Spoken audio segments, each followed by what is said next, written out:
Voici la clé du succès dans tous les domaines. Certains d'entre nous pensent que la clé de la réussite et la clé du succès résident dans l'argent.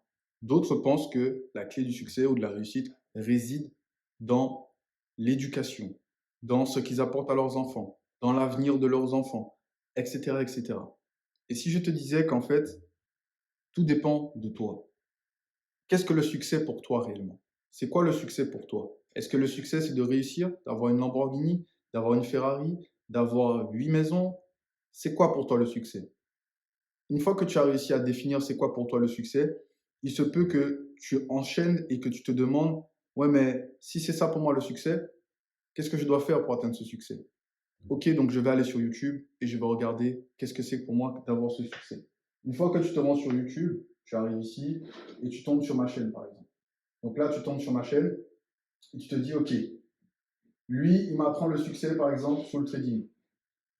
Tel YouTuber m'apprend le succès sur devenir codeur. Tel YouTuber m'apprend comment devenir profitable dans le business en ligne. Lui, sur l'e-commerce, etc., etc. Si je te disais qu'en fait, tout ça n'était pas justement le succès, c'est réellement ce que toi, tu illustres en termes de réussite.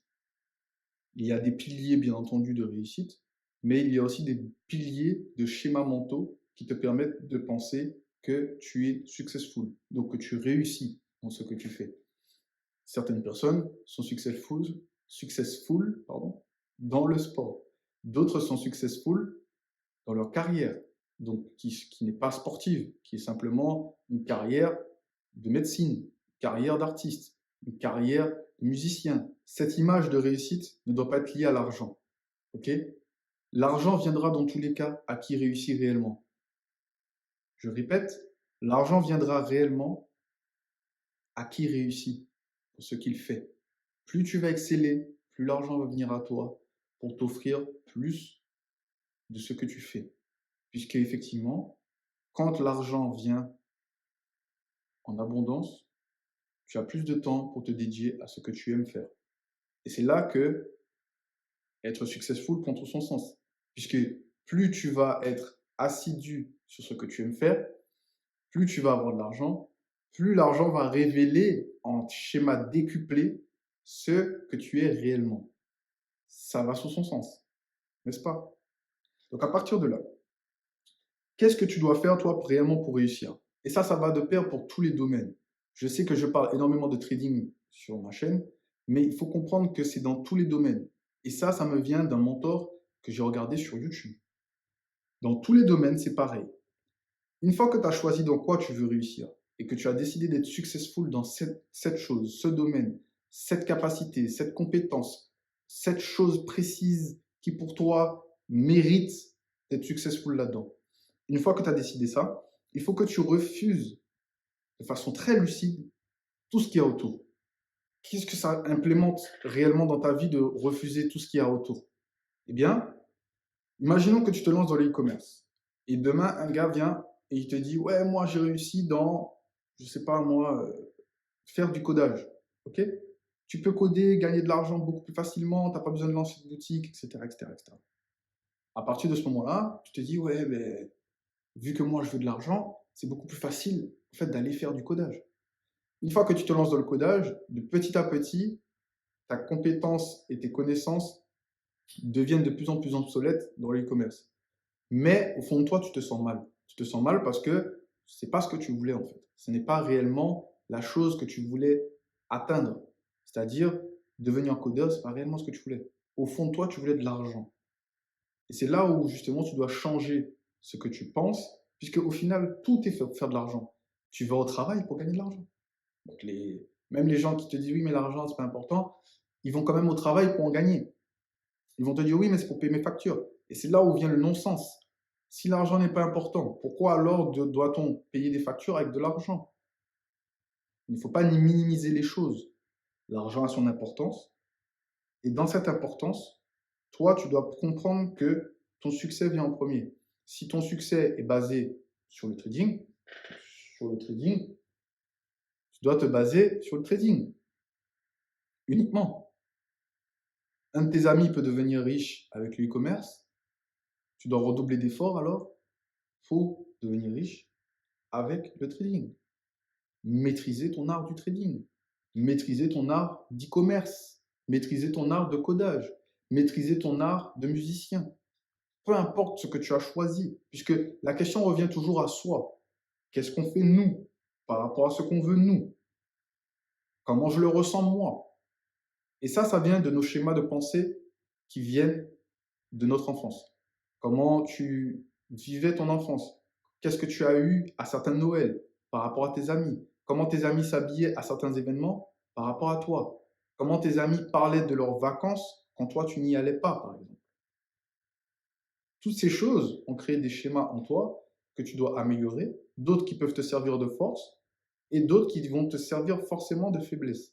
Prendre ces faiblesses et les transformer en force, c'est réellement ça, une des clés du succès. Maintenant, ce n'est pas la clé du succès sur laquelle j'appuie depuis le début de cette vidéo. Peut-être que tu n'as pas encore compris ce que je veux dire jusqu'ici, mais ne t'inquiète pas. Jusque-là, j'ai une conversation directe avec une personne à l'intérieur de toi que même toi, tu ne connais pas encore. Et que tu es encore en train d'essayer de comprendre cette personne, encore en train d'essayer d'analyser cette personne. C'est réel, les gars.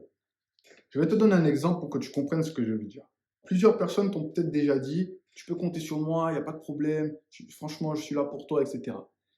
La plupart des gens qui disent ça ne se rendent pas compte réellement de ce que ça entraîne derrière. C'est-à-dire que beaucoup de personnes s'engagent dans des choses, que ce soit le mariage, les relations entre personnes, donc amis, etc. Même dans le fait de faire des enfants pour certains, sans savoir ce que ça implique derrière, parce qu'ils vivent comme ça. C'est-à-dire qu'ils font des choses sans se dire, oui, ça peut avoir des conséquences. Ils font des choses sans pour autant se dire, ouais, mais ça peut faire du mal. Ouais, mais, etc., etc. Quand tu dis à quelqu'un que tu vas être là pour lui, donc imaginons que toi, Thomas, tu as une conversation avec toi-même et tu pars avec Thomas 1. Donc Thomas 1, c'est toi futur. Ce Thomas 1 futur, tu lui dis, quoi qu'il arrive, je serai là pour toi. Donc ton Thomas 1 te dit, ok, je veux que tu sois là pour moi pour réussir. Je veux atteindre le succès. Ok, mais Thomas, comment je peux t'aider à atteindre le succès? Eh bien, écoute, il faut que tu lises tel livre.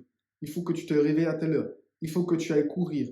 Il faut que tu sois en bonne forme et en pleine santé. Ouais, mais Thomas, tu me demandes vraiment beaucoup de choses à faire.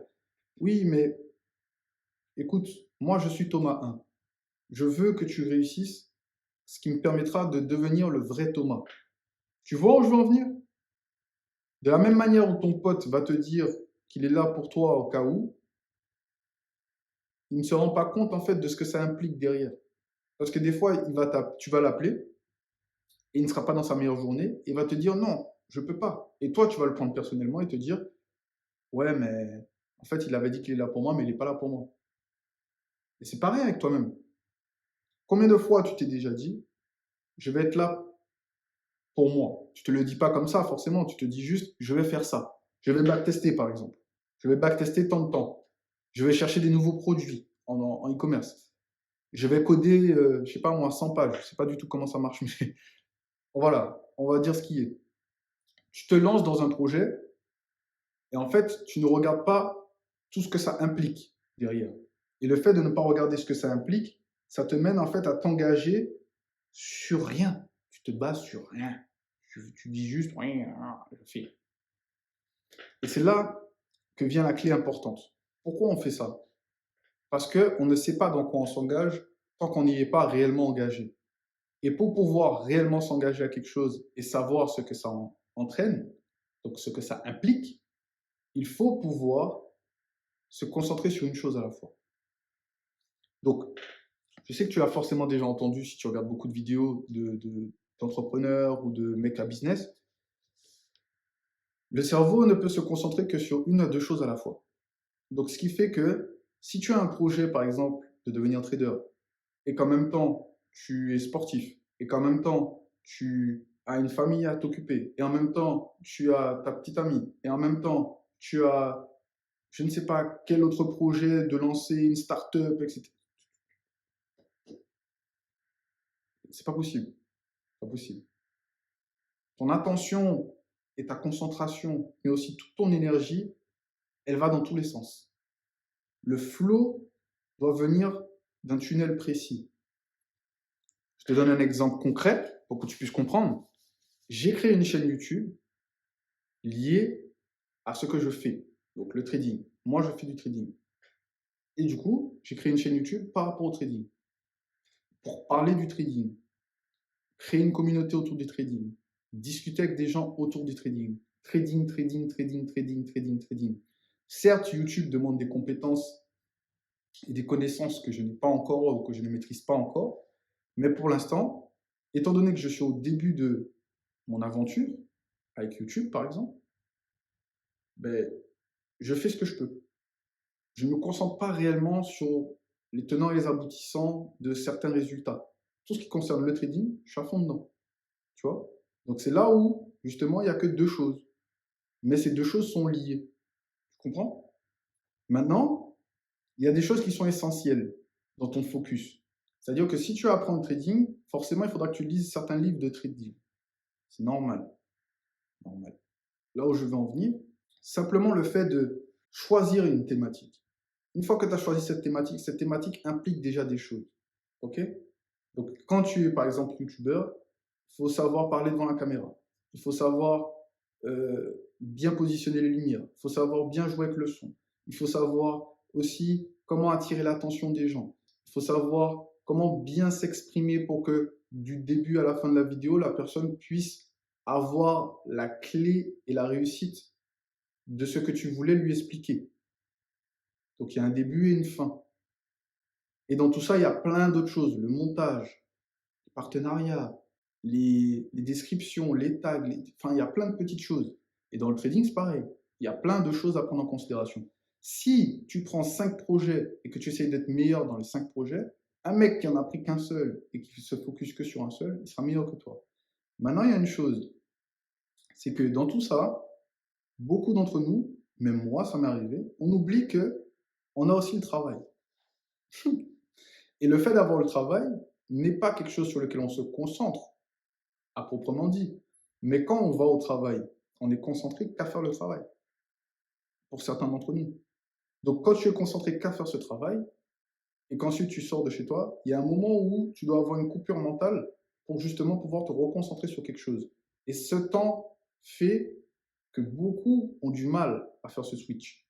Donc à partir de là, on revient à ce que je disais, il faut que tu te concentres sur une seule chose. Une seule chose. Si tu veux te concentrer sur deux choses, dans ce cas-là, tu dois avoir une organisation et une planification qui est hors pair. Dans mon cas, avec YouTube, mais j'ai un système qui est en place de façon à me permettre à ce que YouTube prenne 10% de mon temps à l'heure actuelle. Puisque pour l'instant, ce n'est pas ma priorité à être le meilleur dans YouTube. Tout ce que je veux, c'est partager mes idéaux, partager ce que je vis, partager mes ressentis et mon expérience sur le trading, mais aussi mon aventure avec les autres. Tout en aidant ces personnes à se développer, à devenir meilleures, etc. Tu comprends? De toute façon, tu le vois bien. Dans mes vidéos, il n'y a pas de montage fancy, le truc n'est pas, il n'y a pas les meilleurs effets, etc. Parce que pour l'instant, je ne suis pas concentré sur ça. Soit il faut que je paye un gars pour le faire, soit il faut que je l'apprenne moi-même. Et si je l'apprends moi-même, ça me fait du temps en moins pour le graphique. Je veux faire le graphique, honnêtement. Oui, je ferais plus de vues si j'étais concentré sur ce genre de choses. Oui, je ferais plus de choses avec YouTube si j'étais concentré sur toute la thématique de YouTube. Mais ça fait partie, justement, de ce que ça implique derrière. Ça fait partie des implications. C'est-à-dire que j'ai compris qu'il y avait ça à faire sur YouTube. Et j'ai choisi de faire que une certaine partie pour pouvoir délivrer mon message. Et derrière, le reste sera ajouté au fur et à mesure. Et c'est là où, en fait, le focus on one thing prend tout son sens au terme du processus. Pour te le dire réellement, je ne savais pas moi-même ce que ça impliquerait de me lancer en trading. Je ne savais pas réellement ce que ça impliquerait aussi sur mes habitudes, ma routine, mon train de vie, mes relations, mes discussions, ma personnalité aussi, qui a énormément changé. Eh bien, je te l'ai partagé dans une vidéo que tu peux retrouver juste ici. Et cette vidéo, justement, te permettra de voir tout ce que j'ai appris, mais sur une infime partie. parce qu'il y a trop de choses à dire. Mais là, en tout cas, je t'ai délivré une bonne partie. Il suffit que tu cliques dessus et on se retrouve de l'autre côté.